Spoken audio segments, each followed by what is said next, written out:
என்னுடைய தகப்பனார் ரட்சிக்கப்படுறதுக்கு முன்னால சிகரெட் பைத்தியம், அப்படி ஒரு பைத்தியமாக இருந்தார். ஒரு நாளைக்கு 100 சிகரெட் கூட பிடிக்கிற அளவுக்கு ஒரு பயங்கரமான சிகரெட் பைத்தியம். ஆனா ஒரு கிறிஸ்தவனாக தான் பேர் பெற்றிருந்தார்.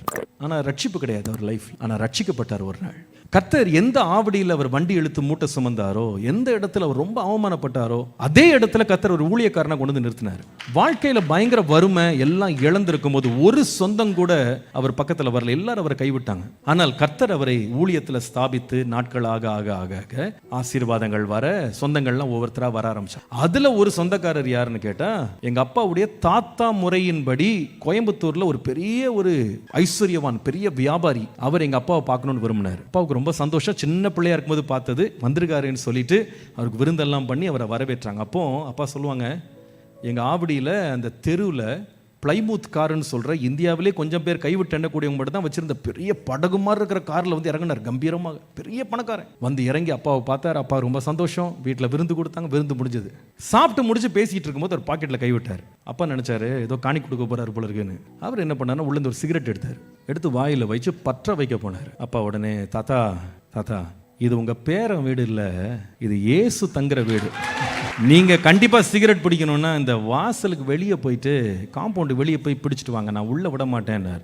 அவ்வளவுதான். பணக்காரனுக்கே உரிய கோபம் எங்க அப்பாவுடைய தாத்தா முறையில் இருந்தவருக்கு உச்சக்கட்டத்தில் கண்ணெல்லாம் சிவந்து போச்சு. அவருக்கு இப்படி சொல்லிவிட்டானே நம்மளன்னு சொல்லி பட்டுன்னு மேஜை விட்டு எறும்பினாரு. மட்டன் வெளியே போனார். எல்லாருக்கும் துக்கமாயிடுச்சு, வருத்தம் ஆயிடுச்சு, வெளியே இப்படி வேகமாக வெளியே போயிட்டாருன்னு. சரி, சிகரெட் பிடிச்சிட்டு வந்துருவாருன்னு எல்லாம் வெயிட் பண்ணிட்டு இருந்தாங்க. கொஞ்ச நேரத்தில் கார் ஸ்டார்ட் ஆகிற சத்தம் கேட்டுச்சு. வெளியே பார்த்தா கார் டோரை சாத்திட்டு புழுதி கிளப்ப அவர் வண்டி எடுத்துட்டு போயிட்டாரு. எல்லாருக்கும் என்ன பேசனே தெரியல. போயிட்டு வரேன்னு கூட சொல்லலை. அப்போ என்னுடைய பாட்டி அப்போ உயிரோடு இருக்காங்க, எங்கள் அப்பாவுடைய அம்மா. இப்போ எங்கள் பாட்டி எங்கள் அப்பாவை பார்த்து, ஏண்டா இத்தனை வருஷம் கழிச்சு நம்மளை தேடி வந்த மனுஷன் இப்படி வருத்தப்படுத்தி அனுப்பி விட்டியடா அப்படின்னு எங்கள் அப்பாவை பார்த்து சொன்னாங்க. எங்கள் அப்பா என்ன சொன்னாங்களாம் தெரியுமா? ஏம்மா, வந்தவர் வருத்தப்பட்டு போயிட்டாரு, ஆனால் இருக்கிறவர் சந்தோஷமா இருக்கு. நம்ம வீடு வந்தவங்களுக்கும் போனவங்களுக்கும் இல்லைம்மா, இயேசு தங்கணும். அந்த வீட்டில் இயேசு தங்கணும். அவர் தங்குறதற்கு தடையாயிருக்கிற எந்த காரியமா இருந்தாலும் சரி, எந்த பழக்கமா இருந்தாலும் சரி, தூக்கி வெளியே போடு. அது எவ்வளவு நஷ்டமானாலும் பரவாயில்ல, தூக்கி வெளியே போடு. இன்றைக்கு சில பேருடைய வாழ்க்கையில ஆண்டவர் சில மூட்டைகளை வெளியே துரத்த விரும்புகிறார். சில பழக்கங்களை தூக்கி போட சொல்லுகிறார். இயேசு உன்னோடு தங்க விரும்புகிறார். இனி அதற்கு இடமில்லை. அந்த பழக்கத்திற்கு இடமில்லை, அந்த மறைவிடத்திற்கு இடமில்லை, அந்த பாவத்திற்கு இடமில்லை, அந்த அநியாயத்திற்கு இடமில்லை.